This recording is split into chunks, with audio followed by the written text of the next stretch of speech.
Good morning, everyone. Good morning. We're just going to give it a minute here as everyone's joining us from the waiting room and connecting their audio. Good morning.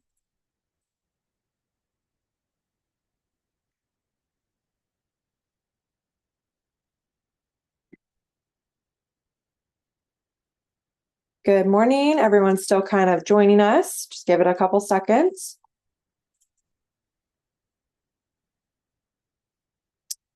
All right. Good morning, everyone, and welcome to this Autism Training and Technical Assistance Project webinar. My name is Kirsten Bayer, and I am with the Illinois Center for Specialized Professional Support at Illinois State University. I will be on for technical support and facilitation today. Today, we will be discussing advocacy in the workplace, avoiding bias, requesting accommodations, and disability disclosure for neurodivergent individuals. We are excited to welcome back Hallie Moss, who we've had join us on the ADA project multiple times. Just a quick plug, she's actually going to be leading a couple sessions and a panel and kind of be our MC for the day for our autism conference that's coming up on April 30th. So if you haven't registered for that yet, make sure you do. There is a registration fee, a small registration fee to cover food for the day for you. But it's going to be filled with a lot of great sessions. We're also welcoming back Carrie Magro, and we're partnering with another project, the A Plus project, in Bloomington to be able to put on the autism conference for all of you. So I will put the registration link for the conference in the chat here momentarily. Couple of housekeeping things before we get started. Hallie, if you want to go to the next slide, please. Here is my contact information if you would need to reach out to me following today's webinar. And we are on Zoom webinar. We are not on Zoom meeting. And so that's a little bit different. The biggest difference is that as you as an attendee, you're not able to participate using your microphone or your camera. We do welcome you to ask questions live using your microphone, but only when we stop for Q&A at the end of the session. So if you would like to ask a question at the end of the session, you can raise your Zoom virtual hand and I can unmute you. And then you can ask that question verbally, or you can always feel free to type any questions or comments in the chat or the Q&A throughout the webinar, and I'll be helping monitor that for Hallie so she can be answering those during the Q&A. And then if you want to go to the next slide, please, Hallie. Today's session is going to be recorded. It's being recorded right now. We will have that posted on our webinar or on our website, the Autism Training and Technical Assistance Project website. I'll put that in the chat here momentarily too. And there's also a slide with it as well. But on that website, you can find all of our previous professional development that we've offered, all of Hallie's previous sessions that she's offered and done for our project, as well as a slew of topics. And we have the website organized by key stakeholders. So it's very easy to navigate. Just a little bit about our ADA project. We develop and present resources and professional development for individuals with autism or autistic individuals in their transition from secondary education to post-secondary or to employment. So we specifically focus on providing those professional development and training sessions for all of our stakeholders, specifically focused on the transition piece to help support those individuals as they're moving on into that next phase of life. If you want to go to the next slide, please. Thank you. A little bit about our center. So the ADA project is housed with us at the Illinois Center for Specialized Professional Support. We reside in the Educational Administration and Foundations Department within the College of Ed here at Illinois State University. We've been around since 1977, and we've expanded substantially the amount of grants that we have taken on, and ADA is one of our most beloved grants and projects that we've had for many years. Our mission is to support the success of every learner through comprehensive application of research-based practices, and we encourage all of our stakeholders to educate equitably and offer expertise in those learning environments through all of our professional development events. And we specifically focus on providing PD for families, autistic individuals or individuals with autism, employers, community-based organizations, family members, siblings, parents, post-secondary and secondary educators. So we design PD, technical assistance, and program improvement strategies for all of those stakeholders. You can go to the next slide, please, Holly. Thank you. So this is our website here. If you would like to locate it, we are put on by the Illinois State Board of Education. So we work very closely with ISB to help support this project. Like I said, we have Hallie joining us today, and then she's also coming back in May to do another webinar with us. So make sure you're registering for that. I'll go ahead and put the link in the chat here momentarily for that as well. And then she'll definitely be kind of the spotlight at our conference in April too. Go ahead to the next slide. A couple of housekeeping polls before we get started with her presentation. The first one is just where is your local area? Which region are you in? I'm trying to find the poll here. Give me 1 second.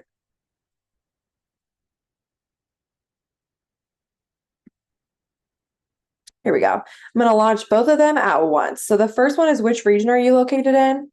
And then which ADA stakeholder do you represent? So if you want to go to the next slide, Hallie. And you can answer both of these at once. So if you could take a couple seconds just to answer those, they're for our analytical purposes when we meet with our committee that helps us plan the professional development. And there's stakeholder members from all of our key stakeholders on that committee, as well as ISB representation as well. As you're answering that poll, we do have closed captioning on today for accessibility or note-taking purposes. We encourage you to turn that on.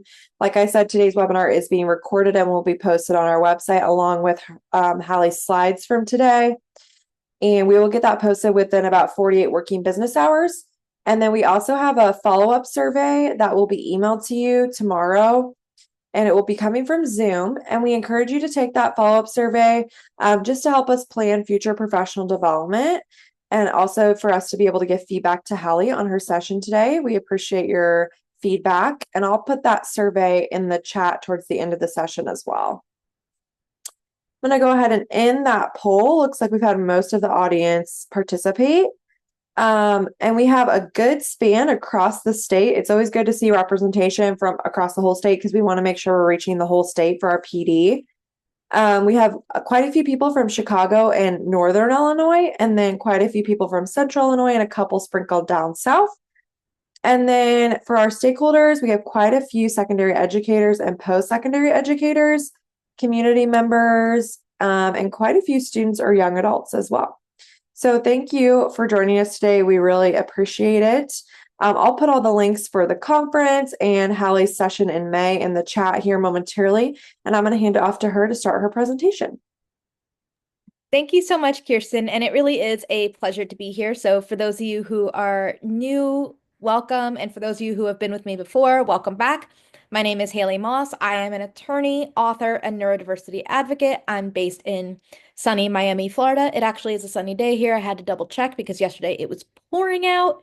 I am happy to be in contact with you in the way that feels most accessible to you. So on here, I have my email, my Instagram, Facebook, Twitter, or X, or LinkedIn, whatever feels best for you. I'm happy to keep these conversations going outside of just our webinars. So again, today we are talking about workplace advocacy and how we advocate for ourselves, how we disclose, how we do accommodations, and basically what bias might or might not look like. It's all pretty complicated when you think about it, but overall we can work through it together.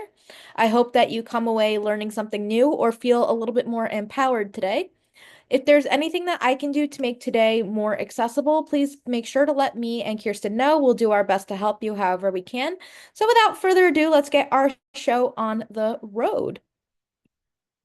A lot of the time when we talk about self-advocacy, and I know that with Ada, I've gotten the pleasure of speaking about self-advocacy in great detail, is when we're thinking about self-advocacy, this is really something that's for everyone. Is that when we think of these different self-advocacy skills, we're trying to empower people with disabilities to make choices and take control of their lives and decisions. We want them to be as independent as possible. And of course, independence is something I feel very strongly about. And when we talk about independence, it's not the ability to do everything by yourself, but if somebody wants to achieve something and have more autonomy in their daily life, that we give them the support and make it so they're able to do the thing. that we want to be able to basically have those safeguards and supports in place to make sure that folks can do the things that they want to do, that we have that self-determination for people with disabilities. And really, when we think of the self-advocacy movement, that kind of comes into this as well as this personal and political idea and philosophy, really by and for people with disabilities, making decisions, speaking for ourselves and alongside and for others, and really taking control over our lives. But something that I did want to point out, since we are talking about workplace advocacy in particular, is advocating for ourselves is a lot harder than advocating for others. I know this sounds kind of sometimes counterintuitive for folks, but it really is true. I come from legal, where pretty much every lawyer I know is very good at advocating for their clients and for groups of people. And there's people who are great community organizers and they cannot set a boundary or advocate for themselves to save their lives.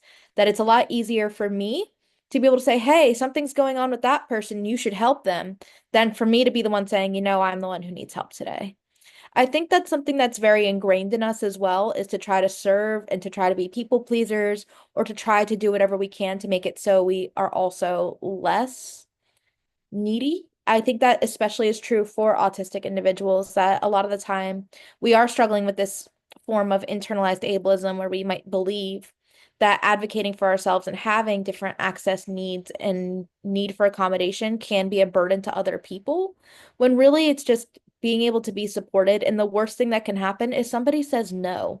And if somebody says no in a professional setting, you actually do have options. Not to sound like a one of those attorneys on TV that's like, if your rights were denied, you may be entitled to compensation. That's not really what I'm going for, but I am saying that the road doesn't stop just because somebody said no. And when we think about what this might look like, there's so many ways that bias does show up, especially when we are advocating for ourselves. And even if we're not, when we think about workplace, bias shows up in a lot of confusing and sometimes difficult ways. It can be very overt, as so many people with disabilities have experienced at work, or it can be systemic bias. And when we think about that overt discrimination and bullying at work, there are a couple of data points that we have that this happens quite a bit.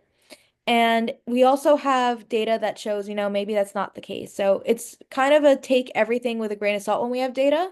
And also the data that we have from almost a decade and over a decade ago are a little bit different. So we had people saying 1/3 were bullied at work, while others were saying, young people are saying they were treated pretty decently at work. They were treated pretty well.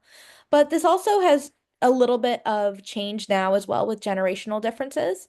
That a recent article from Bloomberg Law actually pointed out that more folks within as the generations go on are identifying as having a learning or cognitive related disability or form of neurodivergence. So Gen Z has been more likely to ask for an accommodation or advocate for themselves than millennials. And millennials have been more likely to advocate for themselves than the Gen Xers. And the Gen Xers have been more likely to advocate for themselves and request accommodations than baby boomers. That's something that has been showing. And there has been an uptick in EEOC charges related to autism and people filing on the basis of discrimination in the workplace. I found that very interesting, and I do think it's also something that we don't have a perfect answer for why that's happening, other than perhaps inclusion is now seen as more than the bare minimum or as the bare minimum. And also, folks are more aware of their rights, and we also have more people identifying and having access to diagnoses and different identifications as it comes across the neurodiversity spectrum. But also, when we think about how bias shows up at work, it can be these things, it can be things that don't quite rise to the level of discrimination or bullying, but it could be those microaggressions and stigmas that we're facing, such as people thinking we're not capable, or people making some offhand comment or joke that doesn't quite rise to the level of harassment as defined by the EEOC. But also, most of the bias that we do encounter is systemic. And that essentially comes to this fact that the way we design and approach work environments and different processes are favoring neurotypical people and their brains. I want us to think about this throughout the entire job and employment life cycle. The easiest places to spot this are at the way beginning. So think about your job applications and descriptions. They might be very much a checklist, and those different things might be asking for disability status, which I know a lot of people feel very nervous about, and we'll talk about disclosure later. They might have different things in there. And I know so many marginalized groups do, you feel like you have to hit all the boxes before you even apply, right? That I know that's something I've dealt with is you're like, I don't hit enough of these boxes. I shouldn't send my name in. And this is something that typically happens with women and other groups as well, is that we self-select out of things because we look at everything as a need to have, while other groups perhaps might not feel that exact same way. There's also different things that are in the descriptions and qualifications that aren't always necessary, but can be a form of disability discrimination of sorts, such as when you have a job that says you need to have a driver's license. That can sometimes be discriminatory, even if not necessarily the rise of perhaps legal, but it is a bias because perhaps you aren't meaning to say that you need to have a driver's license, but a valid form of government identification to show that you can legally work within the United States or that you are able to show up essentially. So if you don't have to drive as a part of your job, you might still be able to not need that driver's license as a requirement, but you have a form of state ID, you have a passport, you have a work visa, whatever it may be, that might be what they're meaning to say, but they didn't put it that way. There's so many of us who don't or can't drive, and if it's not an actual essential function, then it can be a bias of sorts, for instance. And then, of course, there's something that I know we talk about a lot when we talk about neurodiversity at work. Today, I'm not going to focus too much on this. We'll talk about it perhaps in May when we do a little bit of a Know Your Rights presentation as it comes to the ADA, and that is interviewing. And what makes interviewing so unique is a lot of the ways that we do interview also favors neurotypical people. We tend to ask ambiguous questions that we know how to put our best foot forward. And for a lot of neurodivergent and autistic people, this can be essentially the masking Olympics. That when we think about masking and camouflaging, that's a huge part of that. And someone actually just asked in the Q&A if this presentation will be available via PowerPoint or Google Slides. The slides will be available to you after the fact. I just wanted to address that straight away because I saw that pop up on my screen. So you should have your slides available to you. But when we think about interviewing as well with this masking thing, what really happens is we aren't being ourselves, that we're put in this uncomfortable position of saying things that might feel unnatural, acting in ways that might feel unnatural, that we're hiding different traits that make us who we are. I know whenever I've had to interview, I know that I've had to be very conscious of my body language, that I've had to make sure to smile enough to sound extra enthusiastic, to avoid my hands moving too much or fidgeting. I fidget a lot. There's a reason that most of the time when I'm presenting, you can't see my hands. I do not wish to distract any of you, but my hands are always moving. I know that I want to play with things, then the wrong person will think that means I'm not focused or I'm uninterested or I'm lying or I'm nervous or something else when really that might not be the case. It just, that's how I'm able to focus. The same also goes for things like eye contact. I know this is stuff we talk about quite a bit around here. And even just thinking of how we have a lot of our environments set up too. Think about how we set up our cubicles or office spaces, that there's sometimes expectation to attend social events after work, such as a happy hour. Maybe that might be too much of a sensory overload. Maybe you don't drink alcohol, as so many of us don't, or that you don't feel comfortable with alcohol culture, whatever it may be. And then it's somehow held against you. That there's so many different ways this does show up, on top of the fact that you might be perceived as receiving special treatment if you're receiving accommodations. This happened to me, is that it was assumed that I was a teacher's pet type at work, that I was receiving all of this extra assistance that I didn't actually ask for, which was sort of a strange situation to be in. And I know my colleagues were talking about me behind my back and definitely perceived me as different, especially because I was getting more attention. I was getting my boss's ear more often than they were, and I didn't even ask for it. And my boss was someone who was very difficult to get to sit down for more than about 5 or 10 minutes. And sometimes I would get more time than I ever bargained for, and not even just to ask questions. Sometimes I would just get taken out to lunch once a month. That was actually pretty cool because I used to get steaked in. I used to get steak at lunch, and that was pretty awesome because no one else was. But and you can't complain when you're young and you're getting free steak on company time. But it was enough that my colleagues knew something was different and they didn't necessarily like it, is that all these can be ways that bias shows up. This is not exhaustive whatsoever, but bias can be confusing. And a lot of the times that also can impact somebody's decision to disclose whether or not they are autistic or neurodivergent. And when we think about disclosure, it is a very personal choice and journey. But when we talk about disclosure, I do want us to think of this as processes and tools that somebody's using in order to share disability status with somebody else.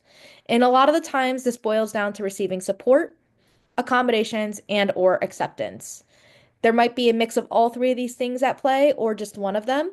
Think about, I know we have a lot of educators here today joining us live, and a lot of your students and their families are probably very open with you and within that interactive IEP or 504 process about their disabilities and having those discussions and ongoing disclosure of what's going on because we need support and accommodations. That pretty much makes a lot of sense. And when you are either the person with a disability yourself or you are an ally, a family member, a professional, every single one of us has a different perspective on disability and these different tools and strategies and different roles that we play when it does come to sharing disability status or disclosure. Is that you might be a listener, you might be someone who is helping facilitate that process, you might be helping someone sort of find the best way for them, or you are just someone who's actually trying to implement strategies and support. All these are important roles no matter where you fall on the spectrum. And when we think about disclosure as well, especially at work, I want us to think about what those goals really are. And a lot of it does come down to support and accommodations. I know there's a lot of us who do disclose in the name of acceptance, but for the majority of us, it's not always just about acceptance. I'm assuming chances are you ended up at this point from a very practical standpoint, you need an accommodation of sorts. And typically, the way that this will go is that somebody needs advice, they need more information, help, assistance, guidance. They want to feel confident, they want to have assistance in finding a good solution or get a sense of direction. I know for me, whenever disclosed professionally, it's something that I chose to do because I needed assistance or I just really wanted to get ahead of the punch. I say I wanted to get ahead of the punch because I am very open about my disability. I'm very open about being autistic. I couldn't really get around it in the professional work setting because I had been involved in disability advocacy for the greater part of my life. And when you're involved in advocacy for a very long time, things will show up about you and your work on the internet. And needless to say, most employers do indeed Google prospective employees and candidates. So I already knew there was a very good chance they knew about my disability status and they were going to make assumptions. So for me, disclosing was about making sure to beat those assumptions, to be proactive, and to spin it in a way that was a positive for the employer. It was sort of like a game almost of figuring out how can I make you feel comfortable with this, not knowing how you already feel. And it's an exhausting calculus to do, but it's something that I feel like a lot of us are thinking about of how do we have these tough conversations? How do we talk about this when it can feel very difficult? And the ways that we disclose or why we disclose is again so individual and so personalized. And I think about why people disclose. So here's kind of a little bit of an understanding of why someone might share that they're neurodivergent at work. That you have people that really want to be proactive and avoid any misunderstandings. This is something I've noticed quite a bit, is that at least for me, I probably do miss a social cue at least once a day. And I know that sometimes my intentions and the impact don't line up. This probably happens for more of us than you think, not just the autistic people in your life. But when I have that explanation, somebody can understand that the intention and the impact are not the same and give me a little bit of grace. Sometimes I'm very blunt and honest with my clients and the people that I work with. And if I'm not careful, it can end up hurting somebody's feelings. But if that's the case, they know it's not malicious or that I didn't mean to hurt their feelings. They might go, oh, because of the autism, Haley's really straightforward. She's going to say exactly what she's thinking and feeling. And then it'll just drop off from there. There's also a little bit of other reasons that people might disclose. Their disability might be evident or obvious. This might be true, especially for somebody who has a physical disability. But for neurodivergent people, this can be the case. So if you're someone who's constantly fidgeting, constantly stimming, maybe there's just something that looks different about you, you might still share this information so people don't assume the worst. I know this might be especially true for our folks who are in the neurodivergent community with something like Tourette syndrome, for instance, that maybe your tics are really showing up and you don't want people to think you're just blurting things out or that you're trying to be distracting or unprofessional because people often can make assumptions on the basis of disability without knowing better. There's also the fact that people need accommodations under the Americans with Disabilities Act, which we'll talk about in a little bit as well. Some other reasons that people might share that they're neurodivergent is there might be a later diagnosis or self-discovery that somehow makes sense to them and they want to share this and realize it explains a lot of behavior. Or there's also breakdowns in communication and performance. So when someone gets to an annual review, or when someone is not performing at the level they were expected to be performing at, sometimes neurodivergence might be that explainer. And also kind of tying back to our accommodation solutions, a lot of us self-accommodate, meaning we might not ask for a formal accommodation from a manager or human resources, but we try to adapt as best we can and try to forego that formal support for whatever the reason. Maybe you don't feel comfortable sharing you're neurodivergent, maybe you're questioning or self-identified at this point, or maybe you just have been denied before. Whatever it may be, you might be self-accommodating, and that's no longer doing the job. I was a forever self-accommodator because I didn't see the need to go advocate all the time. I got tired of advocacy, honestly. I do it all the time. And also, I had been denied accommodations in academia before.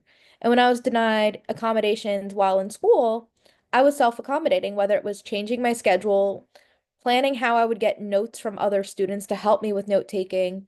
Sometimes my friends would help me out. There were so many things that I was doing to self-accommodate because the powers that be would not grant me formal accommodations.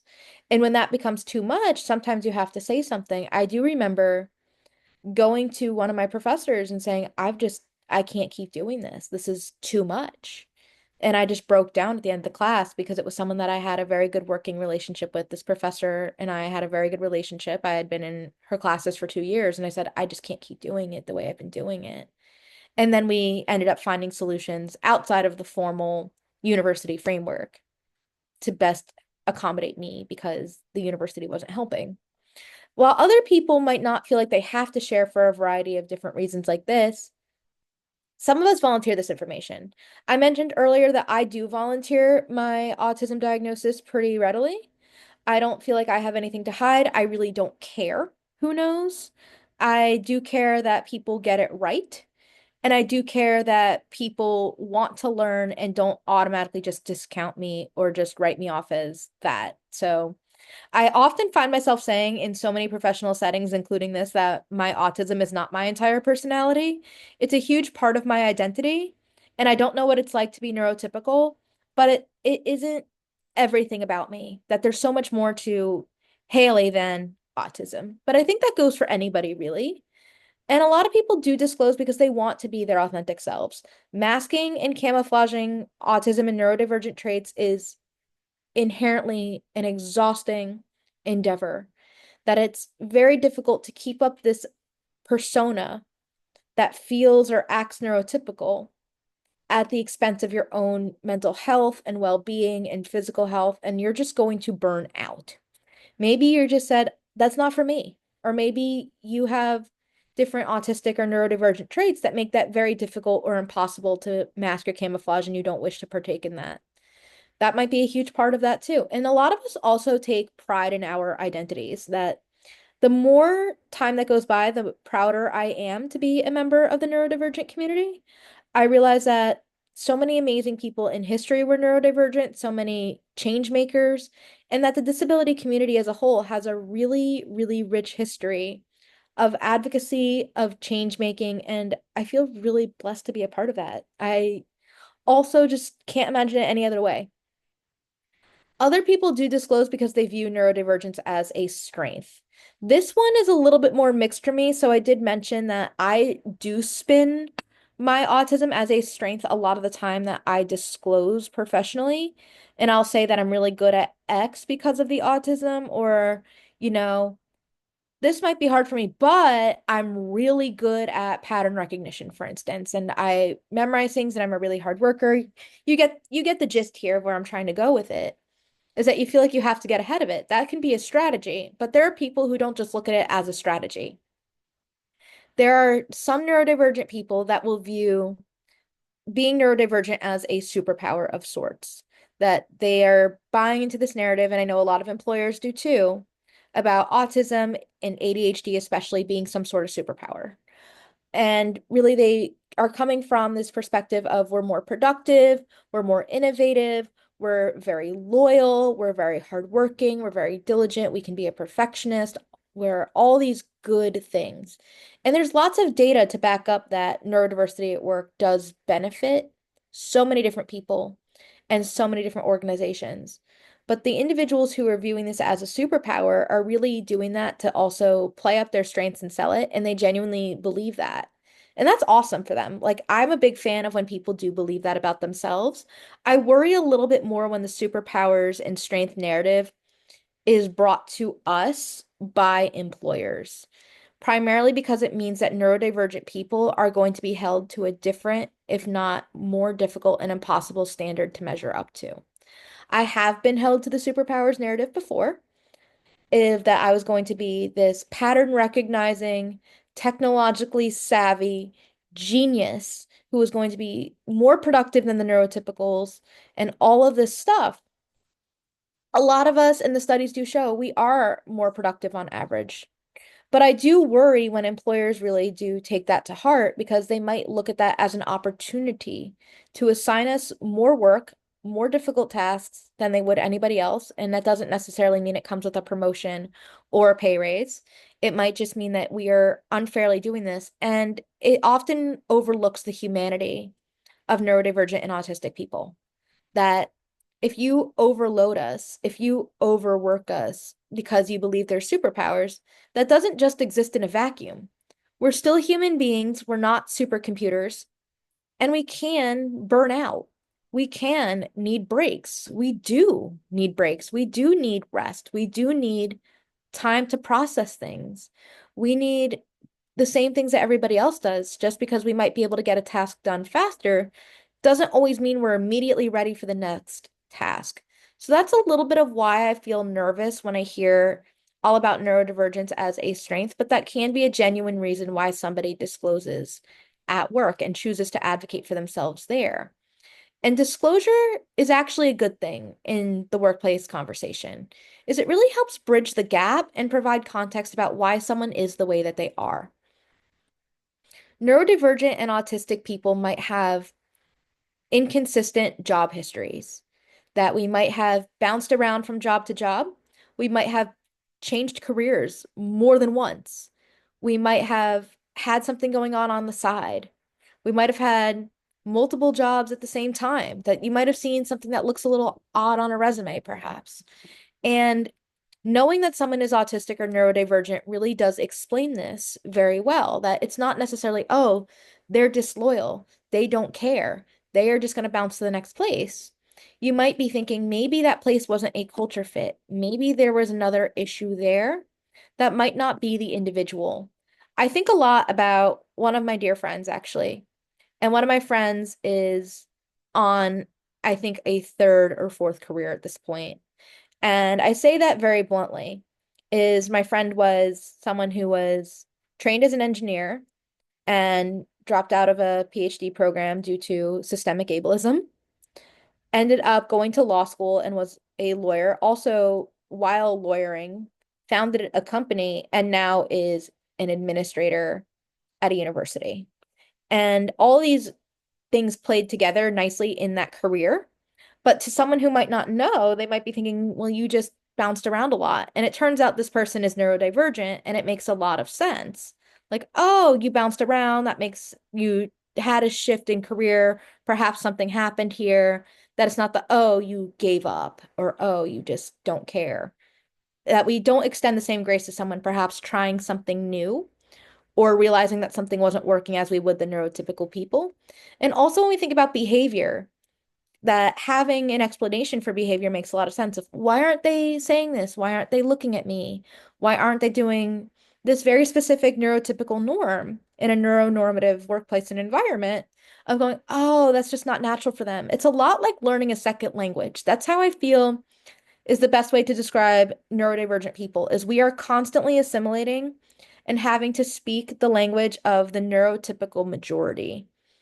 And we don't have the same grace as sometimes a second language learner would. when we get phrases wrong or we just don't always get it right. I say that a lot because I know so many folks who are actually bilingual, and I live in a very bilingual city. I'm from Miami, and Miami has lots of Spanish speakers as well as English speakers. And sometimes when I meet people that primarily speak Spanish, they will apologize to me for not speaking better English or not knowing what words are. And I am just like, I'm sorry, I don't know more Spanish. So sometimes there are better ways to approach these things, but really having that understanding as to why people disclose and how it can help you and also help the individual is really important. But when we think about disclosure, I do want to talk about strategies as well. So when we think about disclosure strategies, everybody has a different way that they like to do this. That typically types of disclosure will fall into two major camps. That we have people who will soft disclose and people who will disclose in a very evident, obvious, hard way. When we think of soft disclosure, think of this as you can't really confirm or deny somebody's disability status.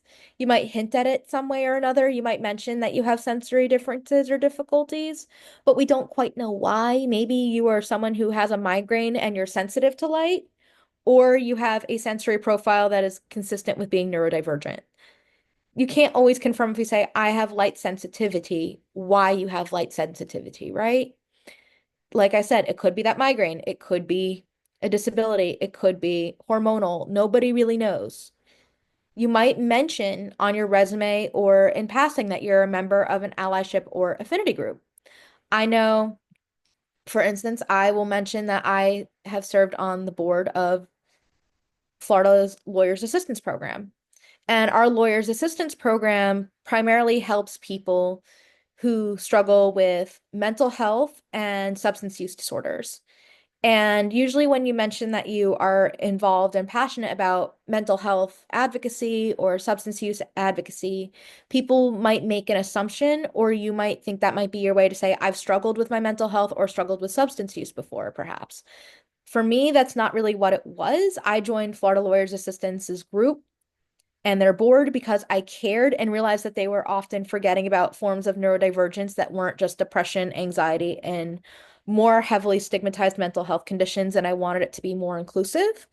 But when I mentioned that I am part of something like the Lawyers Assistance programs, people will sometimes take that as a soft disclosure. While if I say I'm more involved with an autism group or a disability specific group, people might think, okay, maybe this is related to a specific disability. All these things can be one way or another that we are soft disclosing. The same also goes for asking for support in very vague ways. This doesn't necessarily indicate that a disability is present. This might also just be how somebody chooses to advocate for themselves. I might ask for support saying, hi, it was really great when you did this specific thing. Can you do that again in the future? Or saying, it's really great when we have the closed captions in meetings. And I know that we do have closed captions on this webinar, but you might be requesting those closed captions or saying it's really great that you have them. Can we have them again? Not because you're deaf or hard of hearing or you have a learning related disability or difficulties with auditory processing. Although that can very much be the case for me, it's that I do struggle sometimes with auditory processing and it is disability related, but I'm not deaf or hard of hearing. But that vague support can sometimes give you that indication that perhaps there's something else going on here. I also think asking for support and framing it in a soft disclosure way can be extremely helpful, not just for neurodivergent people, but anybody who wants to do a better job advocating for themselves. Because it's one way that you're able to ask for support and frame it as an empowering conversation. So if you say things like, I work best when, fill in the blanks, or it was really great when, fill in the blanks, those things make a difference. It doesn't prove that there's a disability, but it is a way that we're able to do a better job accommodating and making things more inclusive and accessible for as many people as possible. But when we have hard disclosure, we have no doubt somebody has a disability, right? We have someone mentioning that they have a disability, just putting it out in the open, that you say something like, I'm autistic, and that might mean blah, blah, blah. You might describe that because of your experience as an autistic person, you might say that in your cover letter. Your resume might say something such as mine that you made, or your bio. My bio always says this. So my bio might say that I made history as Florida's first openly autistic attorney. That might be a hard disclosure right there. I never had to say anything. I never had to come forth and say, I need help. I need this. Boom, it's done. Or it's in your other application materials or something else that you just described it somewhere before you even got hired. And if you request an accommodation under the ADA, you are more than likely making this very obvious disclosure because under the ADA, the Americans with Disabilities Act, you have to be a qualified individual with a disability. And the only way an employer will know that you are a qualified individual with a disability is if you tell them, essentially. We don't assume disability status under the law. If we know that you have a disability, you are probably qualified. It's that simple. We can't know if you're qualified if you don't tell us. So that is how I like to approach that issue in particular. And that also kind of brings us to our next big segue, which is about accommodations. And disclosure and accommodations do go hand in hand. So we did mention that qualified individual with a disability is that big sort of litmus test here. The ADA does define disability very broadly here, and it does define disability as a physical or mental impairment that limits one or more major life activities. When we think about this, anything that impacts your brain or your body, and those major life activities are things we probably do every day, and most of us probably just take for granted. So your ability to work, your ability to focus, your ability to socialize, your ability to independently feed, bathe, you get the idea. Things that we just do every day and we don't think. A lot of the stuff we're on autopilot for is a major life activity. And with the ADA, you do not have to disclose. You're not obligated to just come out as having a disability. You don't have to say, I have a disability no matter what on a form. You don't have to do anything. But if you need an accommodation, you absolutely should and probably do have to disclose. So then we know that you're a qualified individual. And all of this is under Title I of the ADA. So Title I of the ADA specifically deals with employment. It applies to any employer with 15 or more employees. And essentially, it means that they have to provide reasonable accommodations and they are prohibited from discriminating against qualified individuals with disabilities anywhere in the employment life cycle, from the application to interviewing to while you're there to promotions to even when you eventually leave or if they're terminating you or firing you. So basically, the whole employment life cycle is covered under the ADA. What can be considered a reasonable accommodation is under there too. And we're going to talk about what reasonable accommodations do and don't look like in a moment. But really, they are required to be provided except when it causes an undue hardship. And an undue hardship essentially means that it's going to be too expensive or difficult to implement or fundamentally alter the nature of the work or the business. And when we think about what is reasonable, which is always sort of that litmus test that people don't know what is or isn't reasonable, is we're really thinking of what's reasonable will help the person perform the essential functions of the job. Is maybe we might need to be somewhere quiet to do our job so we can focus. Maybe your job requires that you answer the phone. All these different things. So, what are the actual job duties and responsibilities in that position? Those are the essential functions. Usually, job descriptions can be a great place to find this, but sometimes it's hard to sort through the noise. If you really don't know what's essential to your job or a job that you might be applying to, definitely check out the descriptions, but also think about what you do every single day. Not the what's nice to have or, it's not as important, but what are the actual core functions of your job? So for me, my job right now is presenting to all of you, right? Some of the things that I have to be able to do is I have to be able to think on my feet when y'all have questions and be able to come up with answers in a fast-paced environment, to be able to interact with people, to have strong public speaking skills. Like that stuff you might put in a job description if you're hiring a presenter, for instance. But you might also put that this person has to have some form of a driver's license because maybe I have to drive to go present somewhere. But is the driving really essential if you're requiring travel for this job? Maybe I can still take a ride share or public transportation, and you need to obviously make sure that I'm able to work so you can pay me. All these things make a difference, right? Like that's what we're thinking of on what's essential. And we need those communication skills, access to internet, email. Do I need to physically show up to an office space to have access to the internet and email? Not necessarily. That could be an accommodation, perhaps, if you made me show up somewhere every day, like a job agency or a talent agency, that I could still do that part from home. So I don't have to do the same level of intense socializing. I have a working internet connection. I have a setup that is adequate for webinars, all these different things when we're thinking about what might be essential, right? And then if you really don't know what to ask for, because when it comes to accommodations and disabilities, we're not always the best at knowing what we can and can't ask for or what can be reasonable. One of the best resources out there is the Job Accommodation Network. That's at askjan.org. And the Job Accommodation Network has different information on specific accommodations and specific disabilities. They also have consultants that you can call on the phone and ask clear questions to. I personally love this because when it comes to asking for an accommodation, I don't always know what to ask for. I might know what's hard for me, but they might have a list of things that are helpful, and I could go, oh my gosh, that would make a huge difference for me. So knowing what can be available to you is big.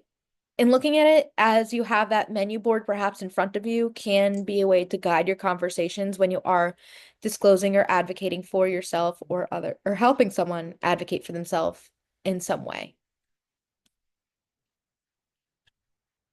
And I did see that we do have a webinar for one of the workforce projects on Jan. So I'm so glad that that's there. And Kirsten's going to stick that in the chat for all of you. So knowing that that's there and it's not just me giving some plug for a product is always a nice thing because I feel like I do plug things that I get very excited about. And Jan is one of those. And also, it's free.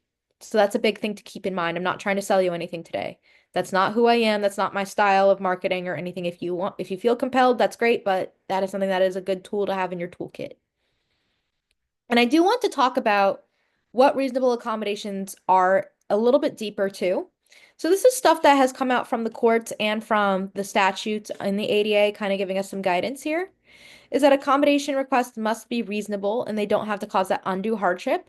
And here's our very specific definition of undue hardship, which is referring not just to financial difficulty, but to things that are unduly extensive, substantial, or disruptive, or that would fundamentally alter the nature or operation of the business. And I know that there are things that have been argued as doing this, but not necessarily are the case. I think a lot about pre-2020 with virtual and remote and hybrid work options, that for the longest time, these were things that were viewed as unreasonable and causing undue hardships, when really what we've learned is it's not necessarily negatively impacting things the way that we thought that they would. We have had more access to the workforce for people with disabilities that might not have reliable transportation, for working parents, that they were still able to do their jobs. A lot of folks were actually found to be more productive in certain lines of work. All sorts of things can make a difference. And it turns out one of the biggest things when people were requesting this before 2020 is it was viewed as it was unduly expensive and really, really substantial. And a lot of that might have also just been an unwillingness to learn. I saw an entire court system go remote in 5 days. And that made me have a lot of questions, given that I know that my local court system is not exactly the best adopter at technology. And I know in the past they definitely would have laughed in your face if you said you wanted to appear over Zoom. But generally, employees have to prove that accommodations are reasonable on their face or that certain circumstances make it reasonable. And then employers can consider that undue hardship question. The best way to avoid this burden of proof thing, because I know that can feel very scary as a legal mechanism, is really thinking about having our accommodations advocacy as a conversation. If you are having a sit down with your employer or human resources or a manager, really kind of unpacking this together and figuring out what those solutions could be or look like might be a way, because they might be offering you things that you might not have thought of or that they think are reasonable that you might have thought maybe I can't even ask for. Everybody has sort of a different take on this. So having those conversations and making them come from a place of openness and non-judgment can go really far. Something else that happens is employers do have a tendency to think that accommodations are very, very expensive. And the truth is that most of the time, accommodations cost absolutely nothing to implement, that most accommodations are free. And if they do have a cost, that one-time cost is about $300. This has actually gone down since I first started tracking this data. So accommodations are actually getting cheaper and easier to implement than ever before. When I think about the accommodations that I received at my last workplace before I started working for myself, a lot of the accommodations I received actually cost absolutely nothing. I realized the best accommodation I ever got was just the ability to wear noise canceling headphones because we had fluorescent lights that would hum all day and I would easily get distracted and unable to focus. I am autistic. I own multiple pairs of noise canceling headphones. I love noise canceling headphones. Sorry about that. But yes, my noise canceling headphone collection did not add anything to my employer's plate. They didn't have to do anything. They just cared I was able to hear the phone ring. Like basically, if you're blasting anything in it, just don't have it at full volume that you can't do the other responsibilities of your job. Same with having agendas for big meetings. It might take you a little bit more time to craft an agenda for everybody to follow instead of there's a meeting at noon tomorrow. But having that agenda or even a couple extra bullet points can make it so much easier to lessen anxiety for people. All these things make a huge difference. And of course, there's so many great recommendations and things you could check out from Jan or others to really kind of figure out what works well for us too. I do also want to talk a little bit about are your obligations and responsibilities when it comes to accommodations. That everybody thinks like, oh, I'm just going to get my accommodations, but you do have a little bit of work to do. Is that you have to put your workplace on notice for need. You have to let them know you need an accommodation. If they don't know, they're not going to be able to help you. If you don't tell them, they're not going to know. Don't make and this also goes for managers too. I know a lot of the time we're very quick to judge and make assumptions. I don't like to assume what somebody needs as an accommodation, even if I know that they have a disability, they are autistic, or they are neurodivergent.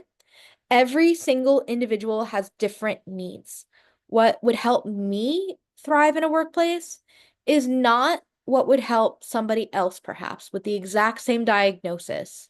So, really having that individual tailored relationship and conversation is important. Somebody might say to me, well, all autistic people hate socializing. We just put you in this quiet corner to help you. I do like socializing. I just get drained from it.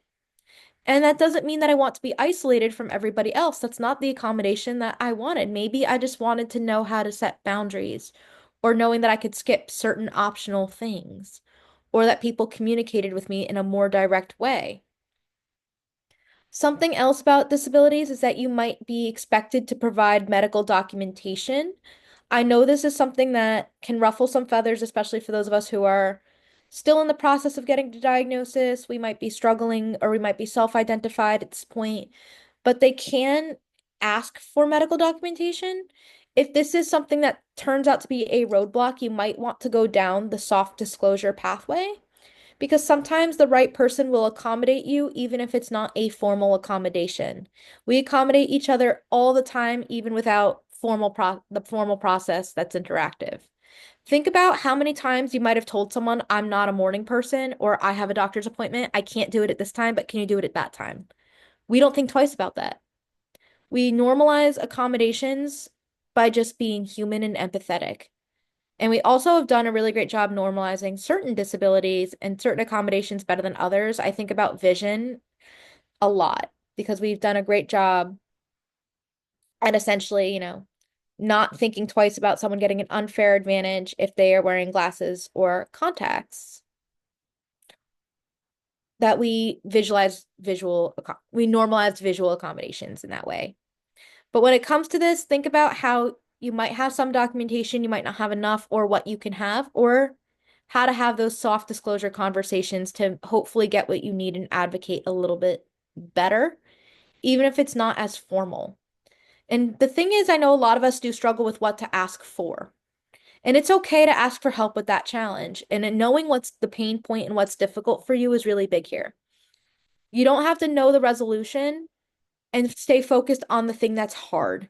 That sometimes you'll get offered one solution and it might not be the solution you hoped for, but that doesn't mean that it's unreasonable or you had a request denied. Something that I do a lot is I ask for help with note taking. I am a terrible note taker in meetings. I just cannot do it. It's hard for me to split my attention between listening to what someone's saying and scribbling stuff down. I just can't do it. So what I will usually do is ask somebody for help with notes. And when I ask for help with notes, I sometimes will get offered a bunch of different solutions. I now know what works best for me. So if I can, I advocate for someone else to take notes and send a recap. This has gotten a lot easier in the age of AI because usually now there's AI note takers and AI functions that will record the meeting and then send an executive summary to everybody who attended. But I always like when humans do this because that way we all know we're on the same page and there's no real room for error in the same way, I suppose. But sometimes someone might say, yeah, we'll send you a recording of the meeting, or we'll send you a couple bullet points, or here's what's really important, write this down. But I've learned that that doesn't mean it's unreasonable. It could still be an offer, and it still focuses on the fact that I am not the one taking notes because I struggle with that, and it lets me shift my attention to actually listening to what's being discussed as long as I know. I usually advocate for certain solutions because they benefit everyone. Everybody benefits from a recap. There might be someone who's out sick and couldn't make the meeting. There might be someone else who struggles with note taking. There might be someone who's really good at taking notes, and that way all they're doing is taking notes and can come back to things later. So really focusing on what's hard is more important than going for a specific solution. If I just said, please send me your notes, there are times I might have no idea what happened in the meeting because I'm not going to get those notes because I won't really have a reference point back. There might not be that AI summary or a human note taker or a recording of a Zoom meeting, especially if it's a meeting that might not even be online. I rely heavily on that note taking. So keeping in mind it's really about that thing that could be difficult more so than anything else, and really knowing how to go to bat for ourselves. I know this stuff can feel difficult, but really pinpointing the pain points can make it a lot easier than knowing I know I need X. And I know I need X can be very difficult, especially if you are new to the workforce, because the accommodations that you might have received in school, whether it was secondary or post-secondary, are not the same things you're going to receive at work. If I received extra time, for instance, which is all I was ever offered and I never took it because I didn't need it. But if I was offered extra time in college and then I got to my first legal job, extra time's not going to be offered to me. Extra time is something I'm going to need to file a motion or an extension with the courts, get my opposing counsel to agree to it, and have that order granted, or have a continuance granted or something else. That's a lot more work. That's not an accommodation of saying, "Oh yeah, we're just going to move the deadline back for you." That might not be feasible as an accommodation. That might also come into play with things like professionalism. That's the real world and school are not always the same place. So really knowing that maybe it's that you need the assignment broken down so you don't get overwhelmed. And that way you can hit the deadline, or giving you more as much notice as possible to get started on it. That might make more of a difference in the real world, quote unquote, or at a job when you are used to certain things in academia or while you're in school. I always point this out because I know there's people who are very surprised that their K through 12 accommodations don't translate into college and that their college or post-secondary training accommodations do not translate into the workforce. I do want us to be very mindful of what is making things difficult and also how relevant it is to the job. For instance, I know lots of us struggle with sensory needs, and I've also done self-accommodating there a lot because I used to have to wear suits to work every once in a while. And I learned that the only time I can get around that is if we were not going to court or if we were not seeing clients. And then I would learn, of course, to pick things that had fabric contents that didn't make me want to crawl out of my skin. And when I did have to wear a suit once in a while because they would still insist I couldn't say no because professionalism and legal decorum, I would try to be like, okay, if there is someone I know very well inside or outside of this office who knows which materials are the softest and aren't going to make me want to crawl out of my skin after an 8-hour day, I will trust them. And then I learned from there. And then I do other things to accommodate myself because my workplace isn't obligated to provide me with comfortable shoes, for instance. And I would have my court shoes and my daytime shoes, and I would take them back and forth with me. Things like that were how I would accommodate, but really that's not always the solution. But keeping in mind how to have these conversations can be really difficult, and also staying focused on what the goal is paramount. I also do want to talk about how we can protect our rights here because you might have the occasion where your requests are denied for whatever the reason. It can be complicated when this happens. A lot of us probably have our accommodation requests face to face or verbally. And usually we'll have someone who says, that sounds great. I'm happy to do it. And then nothing ever happens. And then you're following up and they don't remember, they have selective amnesia, or they've just been so busy that it just hasn't been a priority. What I like to do when I make a verbal request or I meet with someone about an accommodation is I always like to send a follow-up or letter or email to really recap that discussion. Essentially, have a paper trail, have receipts. So I might say, hi, so and so. It was wonderful to meet with you today. As discussed, we talked about implementing an accommodation that will allow me to work from home 2 days a week. I would like to meet with you further to discuss which weekdays are best for me to work from home based on the caseload, yada, yada. Thank you. Kind regards, Haley. That might be just enough to say, see, we talked about this yesterday, today, whatever. Done. Mission accomplished. And print a copy of that so you have it for your records, especially in case things go south and they say, oh no, we never talked about that. Then you're ready to go. It lets schools, employers, whoever it be, know that if there was any miscommunication at all, because they might go, hi, Haley, it was great meeting with you earlier. We did discuss that, but I think we might have said 1 day instead of 2. And then we can go back and forth and clear up any miscommunication, or that second day might be floating depending on holidays and workload. We might still need you in the office an extra day a week.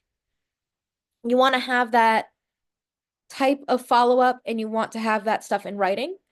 That's really important to have. So that way you know. And then if your manager or leadership does change, you can still have that accommodation solution on the books and ready to go. You want to make sure that you have as much as possible ready for anyone who wants that information. The other thing that I do think about is if they do not grant what you asked for, or if they request, your request is denied, ask for why that is the case if it's not given to you. And ideally get that in writing. This might be something you can end up escalating if you need to with the help of an advocate or an attorney or filing a charge with the or a complaint with the EEOC, the Equal Opportunity Employment Commission. All these things might be in your toolbox if you need to take it further. Most things don't rise to that level. And I know when we think about, oh, I want to sue them because people will email me every day saying they want to sue their employer. Please think about the amount of time, money, and energy that might be a part of that conversation. If it's relevant, if you're still working there, if you want to still be working there, if you're nervous about retaliation, there's a lot that goes into that conversation. But if they respond and tell you why it was denied, either maybe you need to provide more documentation, you can maybe say, this might not be the case, this might be miscommunication, or you can escalate as need be. Or if you know that reason might not be true and it might be rooted in discrimination or whatnot, you can go further, feeling that your rights have been violated after all these different steps. And having that paper trail does make it easier if you are seeking help from another person, since then you do have that documentation. You can go, hi, I requested an accommodation here. Here's the information on when we met. Here's the date it happened. Here was the response. Here's the denial. And here was the appeal. Here was everything you figured out. I do think that's a really important thing to do, is to try to keep everything organized. I know it's a lot of work when we're advocating for ourselves to do that, but having everything available to you can make it easier and also make it clear that you're serious, that you know what you're doing, and that you're strong at advocating. Sometimes things are won on the defense more so than the offense. I think about this with football. I think about this with life, that sometimes just having that strong, ready to go is better than having to constantly go, hi, my accommodations weren't implemented. Why aren't you implementing my accommodations? Why aren't you doing this? So keep all this stuff in mind. I know this can be complicated and I know this is a lot of information. I know that I don't want to overwhelm anybody too much. And I wanted to make sure that we have ample time for questions, comments, and concerns. So I'm happy to stick around and address anything that you may need. If you have questions, you are more than welcome to ask them here today. You are more than welcome to send them to me in the manner that feels most accessible to you after the fact. And I'm really looking forward to keeping this conversation going in as many ways as possible or that you feel comfortable with, because advocating for yourself at work can be very difficult. And I know there's folks who want to grow as advocates at work. They want to start leadership groups and initiatives. They want to do more. They want to have trainings on neurodiversity. And no matter where they're coming from, I want to be able to support you in any part of that journey. So I'm happy to open the floor and do my best to help you however I can. And I thank you all for spending part of your day with me and coming with an open mind to learn a little bit more. Thank you. Great. Thank you so much, Hallie. So if there's any questions, you can feel free to raise your Zoom hand and I can unmute you, or you can type them in the chat. I know some people were asking about the slides in the Q&A, and those will be available for you all, and the recording and the slides and everything will be available on the website. I put that in the chat. So we'll just give everyone a couple seconds for any questions. If you joined us a little bit late this morning, I did talk about our autism conference that's coming up on April 30th. It will be in Normal, Illinois, Bloomington, Normal, Illinois, on the Illinois State University campus. Hallie's going to be joining us back. She's going to be our MC for the day. She's going to be presenting on a couple sessions and also leading a panel discussion. So we're really excited for that with her. So if you haven't registered for that, I highly encourage you to do so. You can get professional development certificates from joining for that day. So it can count towards your PD hours if you're an educator that you need to get through ISB. And then let me just double check before I misspeak. I believe the conference fee is only $60. Yeah, so it's $60.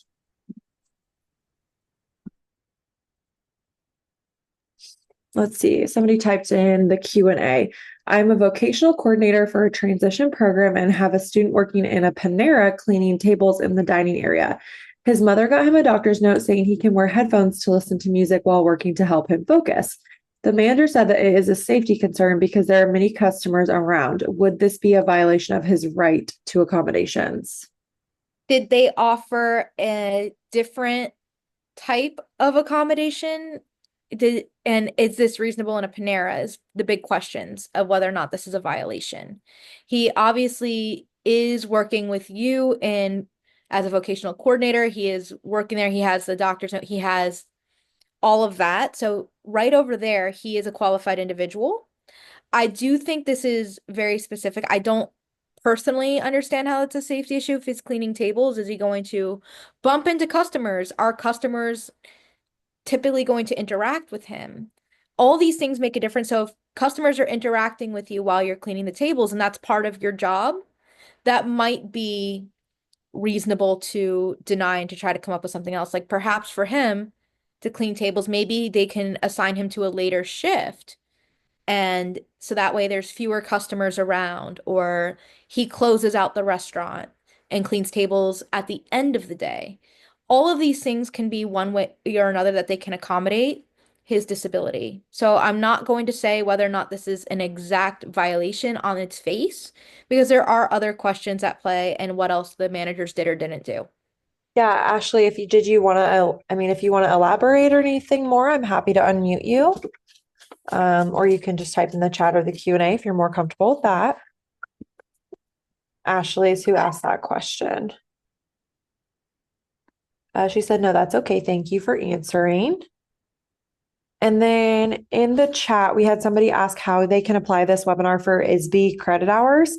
I'm happy to provide you with a certificate of participation, and then you can submit that to ISB for professional development hours today. If any of you would like a certificate of participation, you can email me. I put my email in the chat, and then I'm happy to provide you with that certificate of participation. And then Hallie, we had another question in the chat. In high school, when seniors exit high school, we give them a SOP, which is a summary of performance. The students work with me in detail answering the question.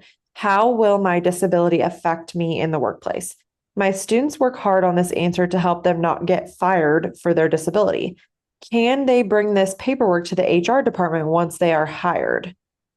And what do you think they should do with this form of document in the future besides having a copy of their last IEP form?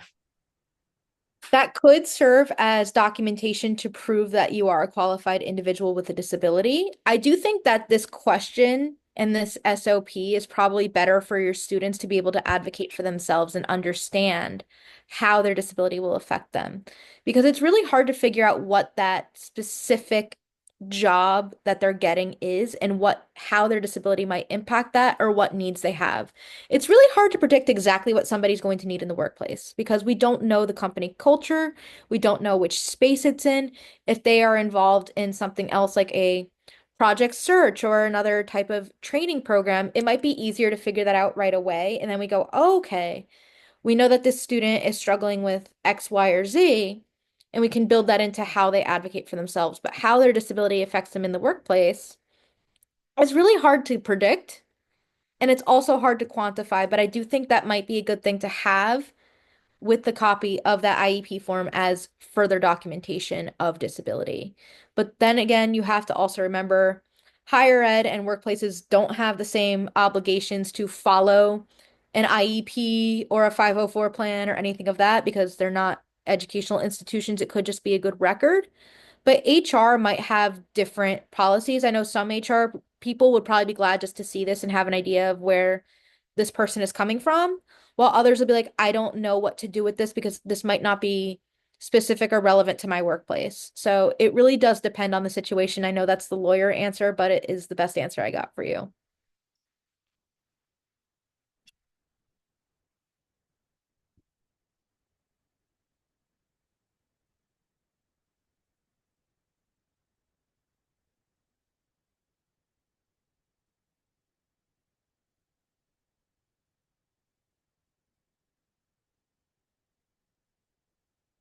I'm glad I can help you. Yeah, everybody's saying thank you so much in the chat. Great response. Awesome. Any other questions?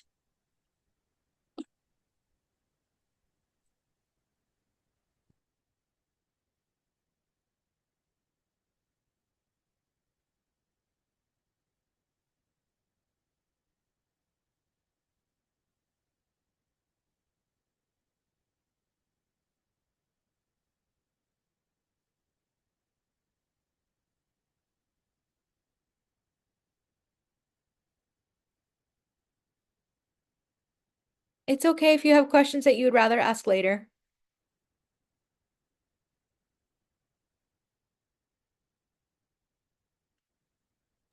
Okay, if there are no other questions, I'll go ahead and close us out for today. Thank you all for your time. Again, you can reach out to me if you would like ISB credit hours. I'm happy to assist you with getting a certificate of completion. And if you have any other questions, let me know. And then the recording and the slides will be posted on our website within 48 hours. And we thank you so much for joining us today. And thank you so much, Hallie, for your expertise. We appreciate it. Have a great rest of your Tuesday, everyone.